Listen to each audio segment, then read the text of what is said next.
भाग्यश्री आशिष गवार. मी नागपूरमधून आली आहे.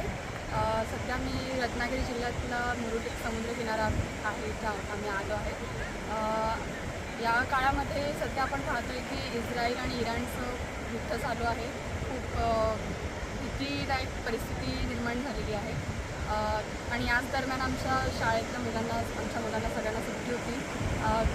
विचार होता की कुठेतरी फिरायला जावं आणि बजेट आमचं वगैरे सगळं पाहता सगळं प्लॅनिंग वगैरे झालं, पण अशी भीती वाटत होती की बजेट आणि हे सगळं जमेल की नाही, कारण सध्या खूप महागाई वगैरे वाढलेली आहे युद्धामुळे.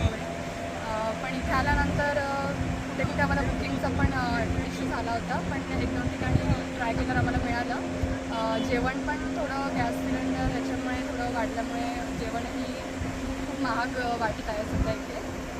पण एकंदरीत ट्रिप आम्ही एन्जॉय केली, खूप मजा आली. सध्या आम्ही खूप एन्जॉय करतो आहे. खूप छान वातावरण आहे रत्नागिरीचं. तुम्हाला मासे मिळाले का? मासे आम्ही दुपारीच विचार करत होतो जेवणाचा, पण मासे पण इतके महाग होते आणि बोटिंग सध्या बंद आहे असं कळलं, आणि मासे पण खूप महाग जेवढे पण होते ते खूप महाग सांगत होते. ताजे नाही मिळाले, पण खाल्ले आम्ही. खूप एन्जॉय करतो. थँक्यू.